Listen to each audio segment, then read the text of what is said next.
Okay, welcome back,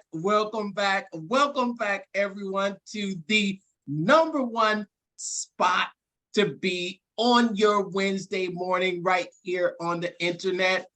We're excited to have you with us on Pitch Practice, the show. The show. We're here. We made it again for another fabulous Wednesday. How's everybody out there doing? Doing great. Awesome. I'm Mark, the guy behind The Mental Marketer and the private Facebook group Funnel Building 101. We're helping business owners and entrepreneurs just like you to build a lifestyle of your dreams using sales funnels. And don't forget to check out my special offer on the ClickFunnels migration offer. We're getting to that point where it's time to get everything transferred over to ClickFunnels 2.0. And if you're not using it, then you're missing out. That's what I have to say. What do you have to say? Good morning, Brandon here with BKXX Enterprises, here to help you get found and scale that business to your heart's content. Boom, boom, boom, boom. Oh, boom. Bam. Yes. Laura Morales, always reading, always improving, building the economy one franchise at a time. I like that. And got Jackie as always as our best guest. And of course, wearing my my phone holder thing that goes around the neck while I walk the dog. And you know what? Couldn't feel more like myself this morning. Awesome. What are those little speed bumps? Are you in a park? Now I'm walking around my neighborhood. Oh, okay. Those look like those speed bumps that they put in neighborhoods just to slow people down. Oh, they're everywhere here. People are moving too fast.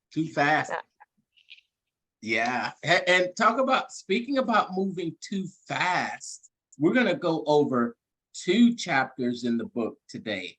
We are going over chapter 2 and 3 of The Ultimate Sales Machine. I wanted to do a check. Here we are, and we've gone over 3 chapters in that intro phase. How's everybody feeling about this book? How are you feeling about this book, Brandon? I like it. This is actually the first book that I'm actually writing in and taking notes. I usually never write in a book, but this is the one that's kind of compelling me to do it and actually study it instead of reading it to absorb the information. Okay, good words for the book. What about it is prompting you to make notes and study it a little more? Because I think this book is probably the best blueprint type book that I've read in a while. I mean, the Secrets Trilogy was good. $100 million offers was good. Speaking of which, I'll be there. You better be there. Better be there tomorrow. No, I signed up. Wait, Brandon, send me that link again. I hadn't done it, and I want to go to that. Okay, I'll text it to you.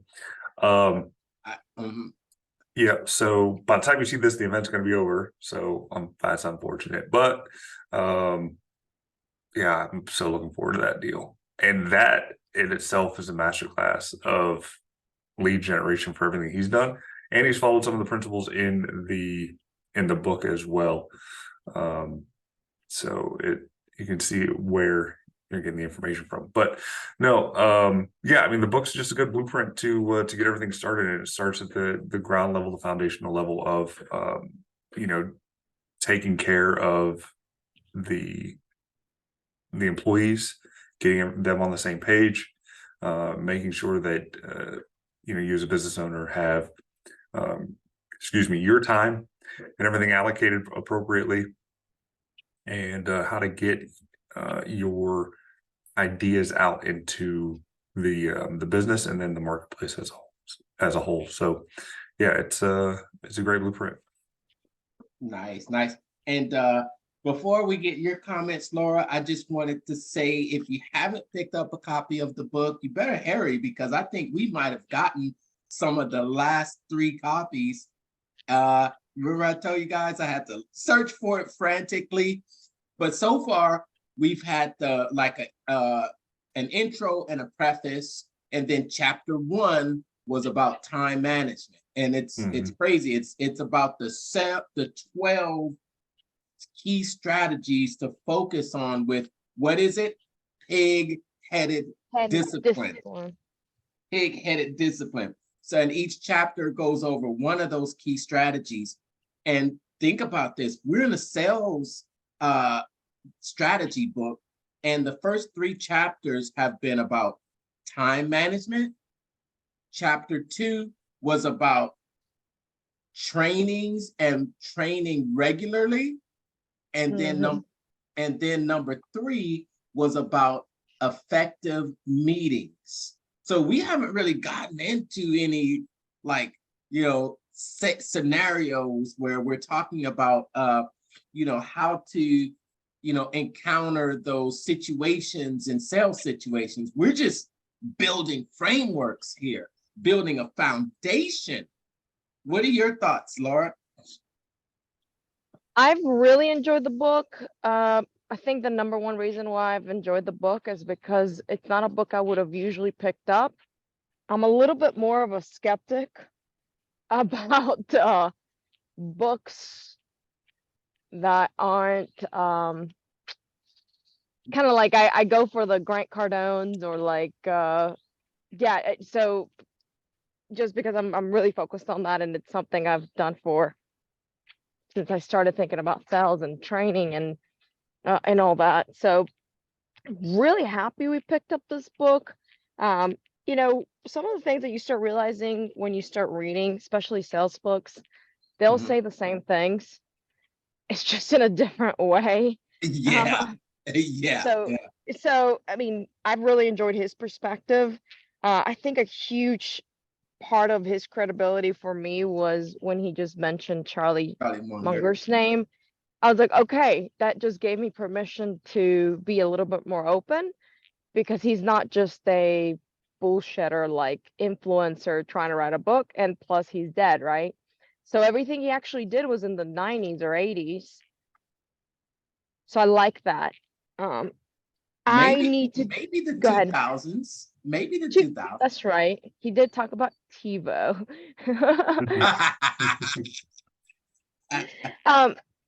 Yeah, I don't think he said anything that I'm like, oh wow, yeah, like I hadn't heard that before. But I think these are just great reinforcements of things that we've heard a million times in the past. And certainly excited to keep digging into it. Really worthwhile reading. So thank you for recommending this book. Yeah, I'm guessing the copies that we have are copyright 2007. So it was early 2000s, 90s, 80s that he was, living his life and doing the things that he needed to do. The book has since been re-released with his daughter, adding her commentary to it. And I think we talked about this either just before we got the books or right when we got them, that his daughter was at Funnel Hacking Live, which is coming up, by the way. So if you haven't got your tickets yet, go get them. And I just remember her promoting the book. She was giving away a little 1 or 2 chapter excerpt of it and walking around with a huge board on her back. I was like, who is this crazy girl? Like, what is she doing? And once I looked it up, after we knew the book, I was like, she popped up. I was like, oh, yeah, there you go. It was 2001 is when she went to Funnel Hacking Live, or 2021. It was that one, the first one that I went to. Okay. Well, exciting times coming up here in this almost this last 3 quarters of the year. What do we have? September, October, November, December. Wow, guys. Wow. Here we are again, pulling up the end of the year, pushing towards reaching those goals that we set at the beginning of the year, but at the same time, we're gonna get ready to start this over again. It's Mhm. start this right over again. So just always a great time, and we're gonna be meeting in person here again. Except for That's Laura, unless she wants to come down to Orlando. Oh, yeah, get me the dates. I might really consider it. oh, it's good. I'm gonna have a VSL recorded while I'm down there. You know how it's just a perfect opportunity while you're in this environment to shoot some video and make some advertisements, make some content. So I've got that scheduled. If you want to get in on it, let me know, Brandon. And I'm going to try to wrangle some people up for a quick 10-20 minute podcast on what they're doing and help get them out so I get some content going. I'm sitting on 2 podcasts right now that I got to get edited and up. I'm kind of slacking on it, but been working with this window cleaning company in Chicago, trying to get them up and running. So it's taking a little bit of time away from my stuff. Okay. And then upcoming also, I think I mentioned we're going to have hopefully a guest come on with us to discuss this book in a couple of weeks. I know you guys are excited about that. Super excited. Get to talk to somebody else besides Mark. Would be great. Yeah, you're always out there socializing, Brandon. You do a good job at it. I'm like, okay, yeah. Yes. So you're watching out there. Reach out to us if you would like to come on with us. We would love to have you on. Just easily make a comment down below this video, or reach out to myself on my social media channels that you see me on, or tell us your socials, Laura, or your social. Laura Morales, LinkedIn, Raleigh, North Carolina. Now, no longer with the penguin, but now with the rhino. That's right, with the rhino. Yeah. And I don't know. Yep. Check me out, Mental Marketer, and then Brandon. Oh yeah, you can find my personal Twitter at Benny Suave 7. I know it's old school, but I can't change that at all. Wait a minute. You said Twitter. Twitter. The new X. Yeah, sorry. You can find me on X at Benny Suave 7. That's the personal. You can find the company at BKXX Enterprises. So did you know, Laura, that it's now the company formerly known as Twitter? Oh, I have read some great articles about that. Because there's a great article on franchising trademarks and what it could mean for those trademarks. So yeah, I read a great article on that. I didn't realize that he actually did it until I read an article about it. Good for him. Go destroy everything you just bought for $44 billion. I don't think he's destroying it. I think he's actually making it better. I don't know about that. I think he's got enough followers to be so dense, and he's just too influential that he's gonna win, and I'm pulling for him because you know what? I'm not gonna be his hater. Good for him. The guy's got I don't know what to call it. I'm not gonna say swag. I don't think that's the right word. He's got all these followers, but he's actually a really smart guy, and he's actually a doer. So it's not like he's just sitting behind trying to be an influencer. He's actually changing the world. So hats off to him. Mm-hmm. Yeah, I mean, I'm not a Tesla fan. I like what he's doing with SpaceX. His Starlink deal, whatever. But I just like to watch the show, so to speak. And these, like him, Bezos, they're 2 people that if you followed closely, like they lay out the blueprint of what to do. Like just because they've done it now, everybody can can do it if they, they put their mind and heart, sweat, and tears and take the risk that's needed. Right, right. I think what we're seeing is an example of I guess you ever have that saying, well, when you say that if you want something done, give it to the busy person. Yeah. And it's because that person is just a doer. That person is the one that if you give them something, they're going to take care of it. You've got the people that you give jobs to, and you know it's going to come back half done, or you may not be able to rely on them. Elon Musk is a guy that has his what he start off. Well, no, he wasn't PayPal, was he? Yeah. He had a Yeah, couple other things, I think, but PayPal was his big thing. yeah, it was his first big thing, and he wasn't the sole owner of that, but he did own a good chunk of it. Yeah. So he's grown that to be a successful company. Then he's taken the startup electric motor company to be successful, and then he's branched that out into the SpaceX program. But now this is not a company that he started.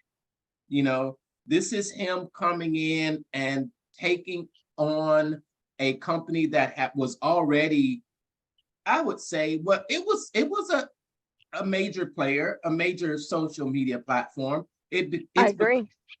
It's become like the billboard and the news of online. Whether where it's going to go with him on the helm, I think sometimes you just have to say that, okay, that's just not my niche. If you ever watch Shark Tank and you see the sharks out there, that let's say Lori Greiner, she's going to go after the companies that she knows she can plug into QVC. Mhm. Damon is going to choose the companies that he knows he can plug into his fashion outlet. Sometimes things aren't in your lane. Exactly. I And like that. that's I all I'm like saying. that. I like that, right? There's a value in using your multi-channel network in order to go build a business. But good for Elon. I mean, he's willing to take that risk. You Yeah. also do have to remember, and this is actually something that my boyfriend reminded me of. It's like, even though everybody thinks he's smart, which he is, his dad was a huge miner for gold, diamonds, and all kinds of minerals in South Africa. So he started actually with $25 million, like as a inheritance. So it's not like he actually didn't start from zero. Oh, he did. I did not know that part of his story. Yeah, Well, I did he's know not he gonna did come brag from about money. that. Yeah, I knew he came from money, and his family was pretty wealthy and things like that from South Africa. But still, I mean, regardless of that, he risked I it agree. and did Agreed. it. Agreed. And he actually went all in, no matter how crazy he is. I can't tell you I'd want to emulate his life. The way he treats women and kids all over the place. It's not for me. It's weird. But you can't take it from him. He's done a good job building companies and taking risk. And I watched one YouTube video where he said I'd have to be mentally incapacitated to give up. So that's kind of how I think of him as my head. That's the one-liner I have from Elon Musk that has been influential in my life. Every time I want to give up, I'm like, okay, well, I'd have to be mentally incapacitated to give up. I'm like, all right, I can go after that. Yeah. I think for Elon, he seems to be following something similar to the Ultimate Sales Machine. Some key strategies that he feels that he can take into any business to build it and make it successful. But let's say that is the case. Then let's look at this example of maybe you've heard of it, maybe you haven't, but Mark Zuckerberg's recent, I'll say attempt, but it's not really an attempt because it is still there at his new social media platform called Threads. Who? You haven't even heard of it, have you, Laura? Slightly, but I still don't understand it. I have not looked it up. So can you tell me about it? Yeah, Brandon? it's a Twitter counterpart to where, you know, Instagram is all about pictures and Threads is all about text and creating, you know, threads. You know, so I don't know. It's only I mean, the launch was only successful because he had umpteen million people already on the Instagram platform that just migrated over to this app once you downloaded it. So it took everything with you. So all of your followers, everything was just kind of there. The organic reach on it's going to be pretty good right now because it's new and they want to get people hooked on it. But I give it 6-7 months, and then that starts to wane off, and you'll start to see ads. I haven't been on it enough to see any advertisements or promoted threads, but I'm sure they're coming. They're coming soon. Yeah, and yeah, I think it's already fizzled. I think it's already fizzled. And I think at this time, and like where we're at in the technology sphere, everything is so instant in getting information that our attention span has gotten so small that things are popping and then they're dying out just as quickly as they popped. I mean, think ChatGPT, right?